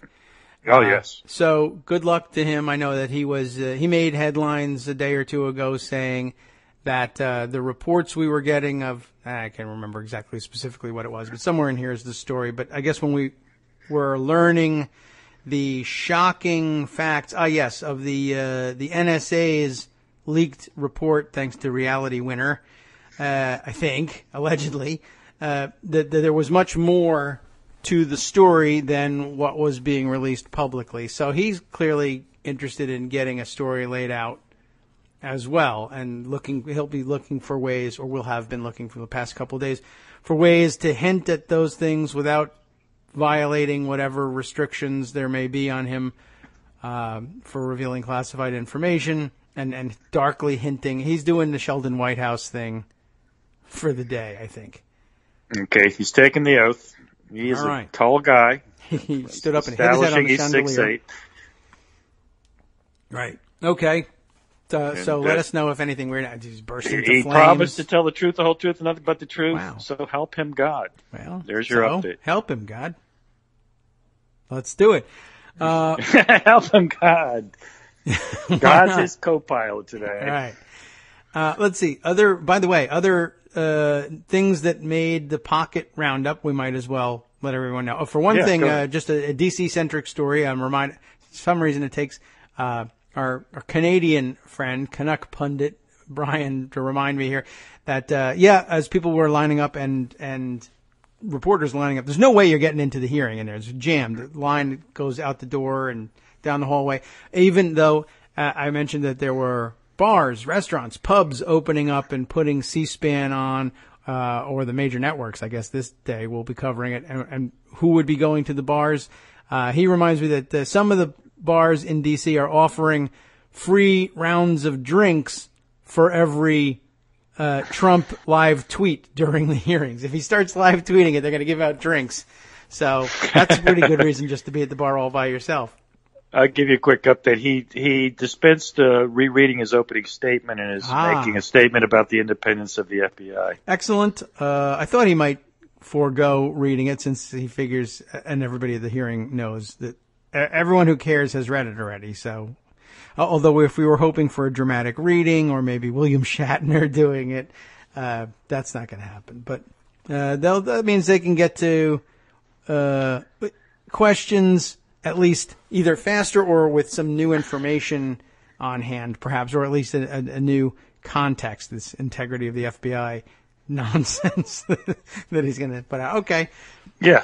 Let's see. What he's... The other stories, though, that I had on hand were, here's one. The Wall Street Journal, if I can open it today. Yesterday, I guess it was free. We'll see whether it's still free today with them and their paywalls. Now, of course not. Just a little bit of news that he just said. He said that Trump repeatedly told him he was doing a great job as FBI director. Oh, well, that's nice to know. It's probably true that he did say that, although it's the sort of thing that he says about everybody. Wow, but, he's actually recounting all of the things Trump said about the Russia investigation after he was fired. Cool. All right. Well, we'll see what comes of that. I should have copied and pasted the text of this article. I knew this was going to happen, but the Wall Street Journal has this interesting tidbit here, and those of you who subscribe can read the rest of it, and then you can read it to me. So they did not mention what I think is the most obvious connection here, but this connects two threads of the last couple of weeks. If I said to you that the Wall Street Journal was reporting on the sale He just called the president a liar. Oh, good. How did he put it? He said all the things they said about the FBI and against him that defamed him were lies, pure and simple. Well, okay then. He doesn't say he's a liar. Well, the president said them. No, so but that's Trump's MO there, right? Yeah, but you're not saying Donald J. Trump is a liar, right? You did not use those words, did you? So I'm not under investigation. Is a liar. Yeah, right, exactly. He just told you that Donald Trump, the Trump Organization LLC, is a liar. The chief executive, whoever that might be, has issued some untrue statements. Well, that is very interesting. Now, but here's something also. So this is what I was going to get at. If I told you right now, as Armando, the natural person, that the Wall Street Journal was reporting on the sale of 19.5% of the outstanding shares of Russian natural gas monopoly Rosneft. You would say what to me? A sale has been made. Yes. And they know who bought it. And they do? Yes. I thought it was a big secret. That's what I thought. When it was the Steele dossier, it was a big question mark, big secret. They don't know who bought it. It was might have been bought, surreptitiously through a network of LLCs, etc. Now, if I said to you, the Wall Street Journal has the story of who bought it, and then I said to you, do you know that there's no mention of its mention in the Steele dossier in their story at all? Would that surprise you? That surprises me. That would surprise me. Now, if I said to you that the entity that purchased the shares has been discussed prominently on this show this week, would you be able to guess who bought 19% of Rosneft? No. If I gave you three guesses. Who's got the money? Who's been discussed extensively this very week on the show and is now at the center of yet another crazy Trump thread? Jeez, I'm at a loss. What if I told you it was the government of a Middle Eastern Saudi state? Arabia bought No. it? Oh my God. No, close. Very close. Oh, Qatar. Yes. Qatar has bought the Qatar Economic Development Authority, which of course is the Emir. Wow. Isn't that strange? It is. It's very weird. I am not sure what to make of it. Did Trump get permission to bash Qatar? Because the outlines of this are, and this is amazing that they make no mention of the dossier here. I guess it's just not in their interest. But Russia sold 1/5 of its state-owned oil company to Qatar, and also they had a partner in this, like a Swiss-based European commodities conglomerate called Glencore PLC. I have no idea about anything what they do, but Qatar has bought a 1/5 stake in Rosneft, but, and this is very odd too, apparently, though it appears nowhere in the written documentation, outlining the terms of the sale, the Russians insist, though the Qatari government doesn't acknowledge that it's there, but they also don't say that they won't do this. The idea is the Russians sold it to them with the idea that they would have the right to buy those shares back at some point in the near future, which in other words made this sale, it's an $11.5 billion sale, essentially an emergency bridge loan for the Russian government. Qatar sent an $11.5 billion bailout to the Russian government. And that's not surprising because they are somewhat aligned on a number of issues. Well, one issue anyway being their position, sort of, on Iran. But they are in opposition to one another, this article claims, in Syria. But on the other hand, so does Trump does he know? Does he not know? Does he have to have special dispensation to bash the government that bailed out Putin's government at their time of financial crisis? This is a very weird web. And it makes it that much weirder that the Wall Street Journal would make no mention of the fact that, yes, 19.5% exactly on the nose was exactly what was sold, which is exactly what was outlined in the Steele dossier. This is, I don't know where to go with it other than to say this clearly means something and you need to have it in pocket. I find it surprising. You find something else engaging. I would assume the Comey hearing, and that's fine. Which I apologize. It's just that he asked some home questions. I mean that the story you're reading is amazing, and it really actually ties into any number of things when you think about it. But it's hard to wrap my head around it. I don't know. We're really going to have to figure out exactly what that was meant to do, and. I did hear this news too, and Maureen now pointing this one out to me thanks to the KITM hashtag. Qatar announces Turkey will aid in protection. I got to take a look at this. Al Jazeera has this news. I saw the news that Turkey was sending troops to Qatar, and I couldn't figure out initially why they might be doing that. All I saw was the headline that was they were deploying troops, and I was like, are they invading Qatar, or are they defending Qatar's border with Saudi Arabia? What is it that they're doing? Al Jazeera has this news, but as we know, Al Jazeera is based in Qatar and is on the outs with the other governments of the Arabian Peninsula. Well, some of the major governments anyway of the Arabian Peninsula. So I don't know, and it's also where they. Did they have some of the fake news show up? I don't think anybody thought Al Jazeera got hacked. It was the Qatari official news agency that they claimed was being hacked. So this is the Turkish Parliament has approved legislation allowing Turkish troops to be deployed to Qatar. Why? The bill first drafted in May passed, there's a substantial vote in favor of it, support from the ruling AK party and nationalist opposition MHP party. That's more weedy than I'm able to unravel. But it says it's a show of support for Qatar as it faces diplomatic and trade isolation from some of the biggest Middle Eastern powers. So, Turkey, of course, rings the Mike Flynn bell as well. So for Mike Flynn's favorite country, and I believe that ranks outside, up and above the United States. After all, the United States isn't paying him anymore, just Turkey. So Turkey sends troops to Qatar as Trump aligns himself with Saudi Arabia against Qatar, and the Soviets, again, the Russians take a short-term bridge loan for Rosneft shares from the Qatari government. Well, that doesn't argue strongly in favor of any theory that I've got.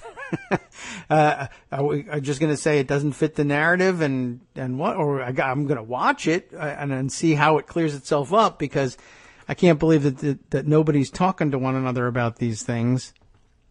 But I guess if you see in the next couple of days an effort from Trump, once he's finished obsessing about Comey, to patch things up with Qatar, it might be explained by this. If Putin calls and says you got the wrong guy. It's amazing, though, if you're thinking that Trump was attacking Qatar because he didn't know that they were tied in with the Russians. And then because they have reversed course, now he wants to mediate.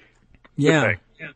And I mean, that might just be because his entire foreign policy crew said, "What are you doing getting involved in this thing? You didn't have to do this for the Saudis. Well, they don't need you."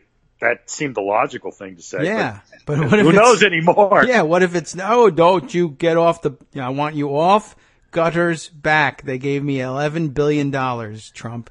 And if you know what's good for you, you'll back off of them.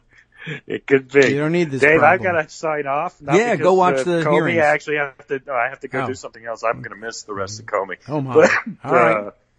That's fine. We'll have a lot to talk about plenty tomorrow. To do. Yeah. Okay. Well, very good. And thanks for your insight there. And yeah, all of you can do the same. Put it on closed captioning and watch with one eye on the TV and one ear on us. All right. Take care, man. You do the same, and we'll talk to you probably tomorrow after all the bombshells finally burst. So anyway, I just thought I'd put that one on record. There's more. What can we even add to all of this that it really feels? Does anything else feel important enough to break through with these things? Let's see.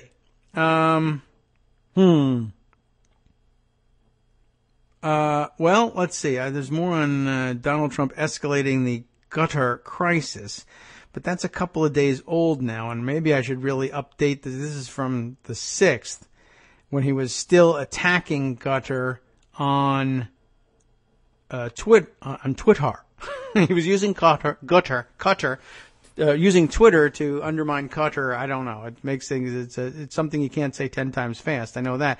I really have to get more updated information on the Qatar situation before we can figure out exactly what's going on here. Now, I guess while the hearing is going on, we can divert briefly to the report I mentioned the other day, and we can read a little bit of it, and this way I'll put it on record and we can give it to Scott to include in our roundup about Senator Warner having said there was more to the story than what we had learned from Reality Winner. And I got to watch for the auto-playing video here, and there we go.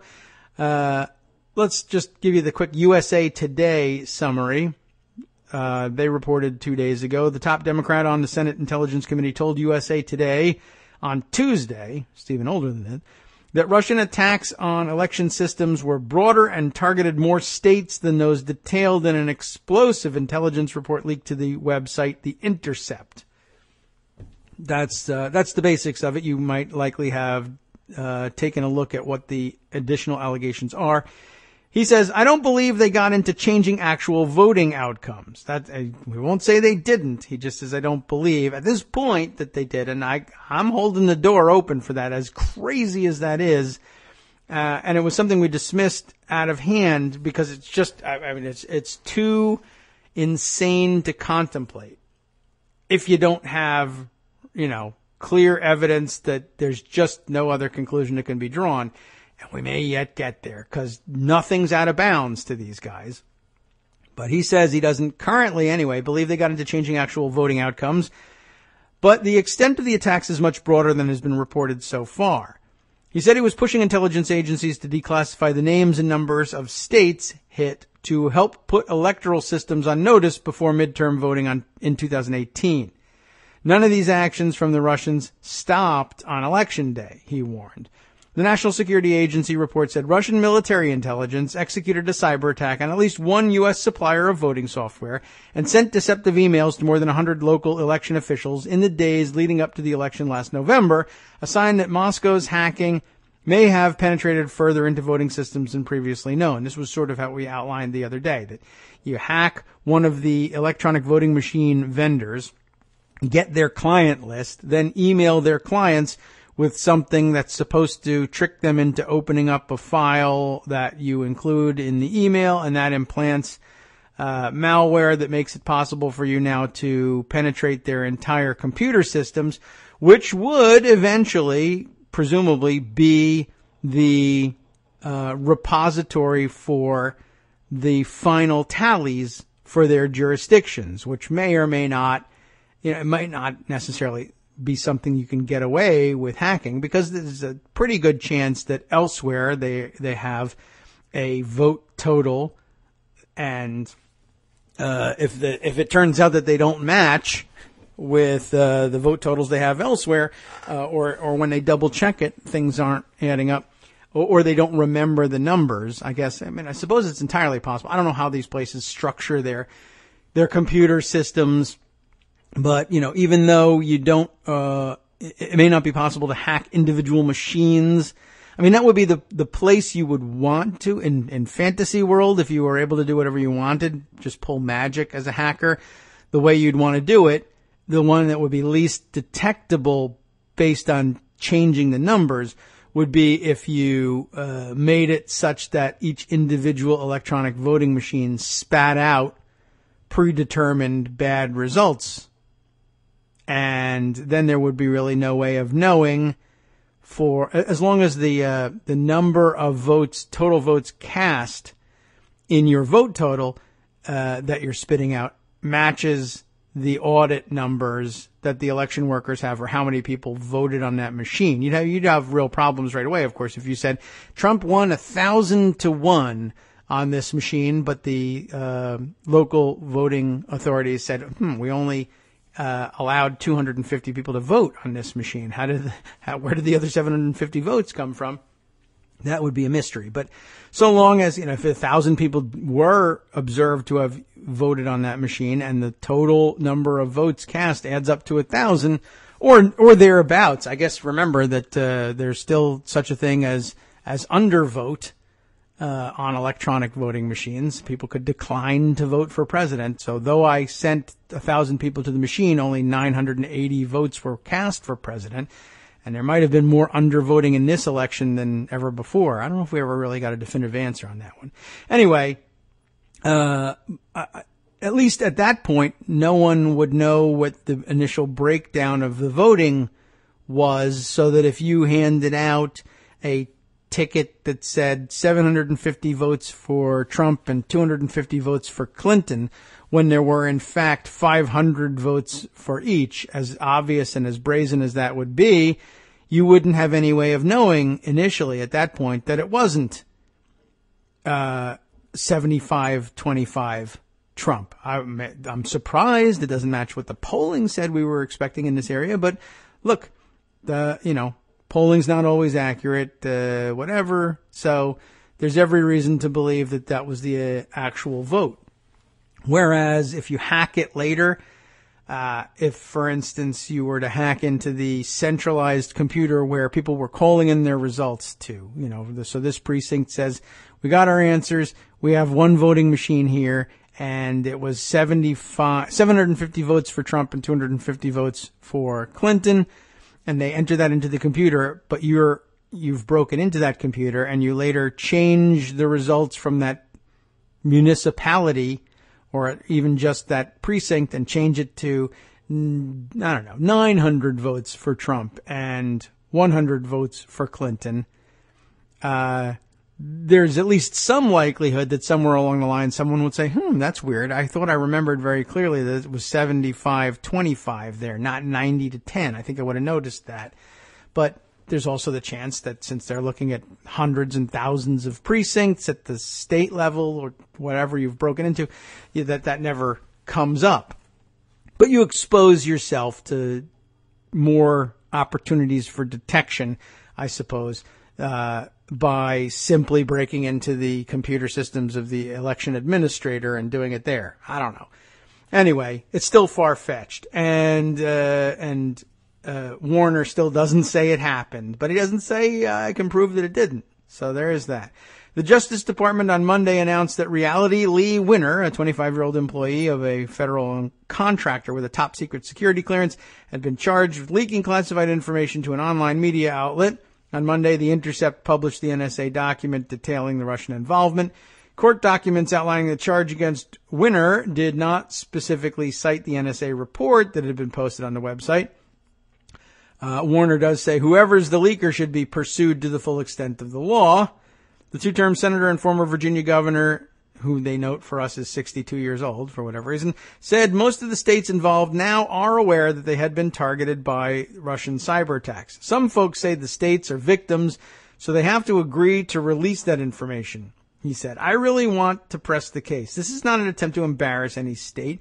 This is a case to make sure that the American public writ large realizes that if we don't get ahead of this, the same kind of intervention could take place in 2018 and definitely will take place in 2020. So, they can do that, I think, in a polite enough fashion and say, listen, you're the victims of a hacking here. You didn't have lax security. That was your vendor. At worst, we could say, you've chosen a vendor that's not particularly careful, and, maybe you want to reevaluate that. It'll still embarrass people. Let's see. In the interview with Capital Download, Warner also discussed two crucial Senate Intelligence Committee hearings this week. There would be, of course, the one happening today with James Comey. The $1 million question, it says here, for Comey is whether President Trump asked him to back off the investigation into retired General Michael Flynn, a campaign advisor who has forced out of the White House as a national security advisor. That's what Warner said, except the $1 million question was answered yesterday when Comey said, yes, he did. That's not in the article, of course, because that hadn't happened yet. And he said similar questions will be posed to Director of National Intelligence Dan Coates and NSA Director Mike Rogers at Wednesday's hearing. Apparently they just declined to answer those questions, which brings up all sorts of issues about whether or not they are entitled to just duck that stuff or whether they're going to face any repercussions down the road. Not from a Republican-controlled Senate, they won't, but it'll make Democrats plenty mad. Warner said no topics have been put off limits for Comey, although he doubted the former prosecutor would be willing to discuss the specifics of ongoing investigations, but he does expect Comey to detail what happened in his conversations with Trump about the FBI's investigation into Russian meddling, and so he has. We'll skip the rest of that article because it's being outpaced by events and see what else we can cram in here in the closing 20 minutes or last 15 minutes of today's show before we hand things over to the guys on the after show to clean up for us once again on everything else that we've missed. Let's see. Because today is Russian Hooker Day, Russian Sex Worker Day, and we don't know whether or not all those sex workers were Russian, I've got this, and I'll preface it by saying that it was tweeted out by Seth Abramson, and it feels to me like am I mistaking him for somebody else? Is Seth Abramson one of the guys that is constantly sort of, I guess if you're being generous about it, ahead of the curve on these things, but I think maybe just a little bit dangerously ahead of the curve. I'm not always 100% sure I want to sign on with him. In a similar fashion to the way I was, I guess, things have changed now on this question, but say months ago when I first told you, hey, I don't know if Louise Mensch really has it all going on in her head here or not. I'm not certain she's got it all together. There's something very definitely strange about her and the way she approaches this thing, and I would take whatever she says with a grain of salt. Now I think she's widely regarded as too aggressive in the way she pursues the story, perhaps, and in the assumptions that she makes about it. She's not entirely baseless, although in some areas she's completely, spinning in outer space. Like her understanding, for instance, of the mechanics of the impeachment process could use a little work. But I think we did you a good service as listeners here a few months back, putting a warning flag up about Louise Mensch. And I can't recall whether Seth Abramson is someone we've also flown that warning flag about. The name rings a bell, but I'm suddenly seized with this apprehension that I'm confusing him with somebody else. But this is interesting, and I guess I'll just say for the moment, grain of salt, until somebody reminds me exactly who I'm thinking of here and whether I'm wrong about this. Seth Abramson's tweet leads me to his piece in HuffPost today. When the Senate starts hearing about hookers tomorrow, that's of course today, come back and read this article of mine from 5 months ago, which will argue strongly, if it seems relevant, in favor of using a slightly smaller grain of salt with Seth Abramson than you might with other speculators on the subject. This is the piece. Allegations by former Miss Hungary contradict Trump claims on dossier. Now, on dossier, that's really worth taking a look at, right? So let's look at the article. Open it up here. Seth Abramson, not a staff reporter with HuffPost, but one of the many contributors. I guess the rough equivalent of a diarist at Daily Kos. It's weird, but we have to differentiate to some extent. Just simply because there's no vetting process for diaries at Daily Kos in the same way that there is for front page stories. And the front page stories aren't vetted necessarily the same way they would be vetted for publication by professional journalists, say, in the Washington Post, but there's some attention paid to there being extra responsibility for being on the front page. Seth Abramson, as a contributor to the Huffington Post, not necessarily subject to the same standards as, say, their staff news reporters. So that's the grain of salt. Allegation by former Miss Hungary contradict Trump claims on dossier. This is the story. Since the release of former MI6 agent Christopher Steele's dossier, it's not Michael Steele. We keep making that mistake, but it is Chris Steele on Donald Trump. Journalists' assumption has been that any additional attention to the dossier's largely unverifiable claims will have to come from either the FBI, CIA, or MI6. In fact, it appears the first contradiction of claims made by President-elect Trump, so this is from before his inauguration, in response to the dossier, has not come from the intelligence community, but former Miss Hungary, Kata Sarka. Interesting. Not Sebastian Gorka, but Kata Sarka. Close. And Hungarian, so there is that. So this again, dated, by the way, January 17th of this year, as first reported last Friday. Sarka, who participated in the 2013 Miss Universe pageant in Moscow, told Hungarian talk show host Kaza Tibor, I guess this would be May of 2016, that during the pageant after party, Trump gave her his business card, private telephone number, which he now gives to world leaders, and hotel room number, in case she wanted to call him, I guess, and the cell phone wasn't working. Wink, wink. Sarka has since shared the business card, which she kept, though she never went to Mr. Trump's hotel room, with the media. The implication taken by Sarka at the time she received the card was that she was being propositioned for a romantic liaison with Trump, who was then married to current wife Melania. Not that that matters to him. The fact that Sarka told her story many months before BuzzFeed published the Steele memos lends credence to her story and diffuses any claim that the model is seeking publicity relating to the current Trump-Putin controversy. Interesting. Perhaps because one of the first reports of the story came from Perez Hilton, or perhaps because this is not the first allegation of infidelity leveled against Trump in the past 18 months, response to the allegation has thus far been muted. But a closer look at Sarka's account of the 2013 Moscow pageant and Mr. Trump's strikes at the heart of the president-elect's defense to the troubling allegations made by Steele. I think there was a possessive in it. It didn't belong. Indeed, the importance of the Sarka story is not its juiciness as tabloid fodder. The sexually salacious bits of the Steele report are by far the least troubling, particularly in view of the report's allegations regarding political collusion between the president-elect and Vladimir Putin, but rather that it reveals Trump's dishonesty as to the dossier as a whole. In short, if Trump, despite blanket claims that the dossier comprises only fictions, has concocted defenses to those fictions that are themselves untrue, it raises the question of whether the president-elect is inadvertently betraying what attorneys call consciousness of guilt. This is a little convoluted, but you get the point. And it means something. If he's spending this much time denying it, well, with Trump, it's just a pattern. I guess that's true.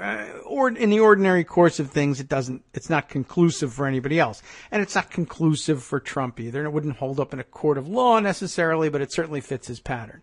Certainly, the article continues, if one believes Sarka's claims and was at Mr. Trump's press conference last Wednesday, the issue of consciousness of guilt is already resolved and not in Mr. Trump's favor. At his press conference last Wednesday, this is back in mid-January, Trump defended himself against the most prurient allegation in the memo that the 2013 Miss Universe, during the pageant in Moscow, he hired prostitutes, or someone did anyway, and that's one of the dodges he could have had. I'm not involved, meaning I didn't pay them, meaning Putin sent them to me for free.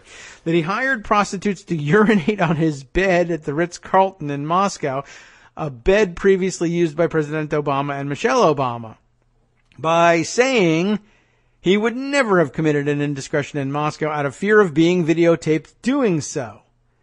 As Trump said of the Ritz-Carlton allegation during the press conference, "When I leave our country, I am extremely careful. I'm surrounded by bodyguards. I'm surrounded by people. And I always tell them anywhere. But I always tell them, if I'm leaving this country, be very careful because in your hotel rooms, and no matter where you go, they're going to probably have cameras. And I know this because I have cameras in each one of my hotel rooms. Don't tell anybody." I'm not referring just to Russia, but I would certainly put them in that category. And number one, I hope you're going to be good anyway, but in those rooms, you have cameras in the strangest places. Cameras that are so small with modern technology that you can't see them and you won't know. You better be careful or you'll be watching yourself on nightly television. I tell this to people all the time. I was in Russia years ago with the Miss Universe contest, which did very well, by the way. Moscow area, that would be Moscow. We know that, duh. Did very, very well. And I told many people, be careful because you don't want to see yourself on television. Cameras all over the place. And again, not just Russia, all over.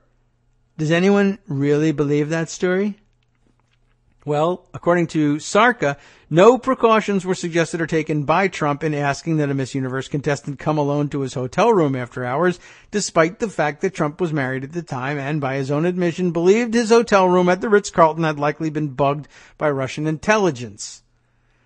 A reasonable inference to be taken from the contradictory stories told by Trump and Sarka is that either Trump did not know or tell others to be aware of FSB recordings being taken at Moscow hotels in 2013, or else the president-elect saw these potential recordings as being no obstacle to personal misconduct. If the former Mr. Trump was not honest with reporters last Wednesday, big deal, he's never honest, which would raise questions of why he would lie about a charge he claims to be innocent of. If the latter, his defense against the most salacious allegations made by Steele, that he always acted with discretion in Moscow hotels due to bugging concerns, must be disregarded by those still investigating the former MI6 agent's claims. As of the time of this writing, and this was back 5 months ago, the White House has not responded to Sarka's allegations. They never respond to her. While other components of the Trump dossier will likely be confirmed or disproven in the coming months, 19.5% of Rosneft being sold, it is Sarka's story of an apparent romantic solicitation by the president-elect that may constitute the first breach of Mr. Trump's vigorous defense against the dossier's explosive allegations. Interesting, worth noting, ground shaking, not necessarily, but I don't know, man. It's getting crazier and crazier. All right, let's see. Other things that need to be noted. Short item that can be added. Sponson tweeted to me yesterday, among the many things people pointed out about FBI Director Designate Wray, in addition to the fact that his designation surprised even the White House staff, apparently, was, yes, we did know that we did note anyway that he was one of Chris Christie's defense lawyers during the Bridgegate investigation. But Sponson says in particular here that Wray hid Chris Christie's cell phones from federal and state investigators in New Jersey in the Bridgegate probe. So, yeah, that would be rather a major thing and probably should, if true, come up at confirmation hearings. I'd love to know what his explanation for doing that was. If there's an innocent one, I can't think of what it might be. Let's see. We are running out of time. Other things that we probably should get to in tomorrow's show. Well, anything I can really hint at in the last couple minutes of the show, or anything that we could squeeze in, or something on an emergency basis that we have to tell anybody about. I'll preview this. Maybe we'll get to this one, since it's related to what's going on today. It might make for good follow-up. From the Daily Beast, I'll give you just the headline at least. Michael Flynn had a plan to work with Russia's military. It wasn't exactly legal. I'll tell you the subheader at least. The former national security advisor had a long-standing desire to get closer to the Russians. One newly revealed step in the plan may have stepped beyond the bounds of the law. And guess who wrote it? Spencer Ackerman. And he's usually pretty careful about such things, too. Quality reporting, usually, out of his corner. Donald Trump's first national security advisor pushed so hard for the Pentagon to cooperate with the Russian military that his initiative would likely have broken the law if it had ever been enacted. Four current and former Pentagon officials told the Daily Beast that during Michael Flynn's brief White House tenure, the retired general advocated for the expansion of a relatively narrow military communications channel. One meant to keep U.S. and Russian pilots safe from one another, to see if the two nations could jointly fight the so-called Islamic State. The initiative never went anywhere, in part because of opposition from the Pentagon and from U.S. Central Command, a legal prohibition set by Congress, and ultimately Flynn's firing. Inside the Pentagon, there was a lot of fear that we'd move to outright cooperation with Russia through this channel, sort of a back channel, if you will, according to former senior defense official. Whatever prospects it may have had died after Defense Secretary James Mattis made clear that he would not sign any required authorization to greenlight cooperation, according to two knowledgeable former senior defense officials.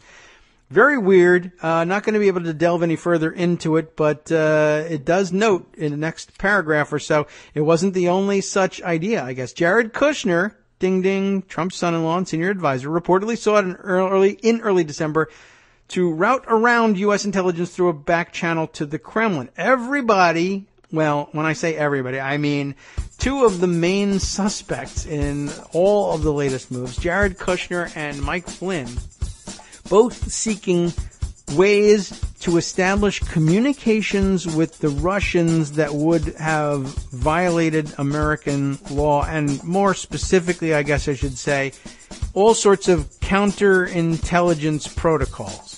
And you'll recall, of course, that I've been saying Mike Flynn is a spy since I learned, and other people learned well in advance of me, I was 2 years behind on this story, that Mike Flynn was kicked out of his job as director of the Defense Intelligence Agency when he again flouted all counterintelligence protocols and installed his own unsecure internet connection inside of his office, which is explicitly prohibited because it facilitates the movement of large amounts of highly classified data undetected between, well, the United States military and anybody you choose to contact.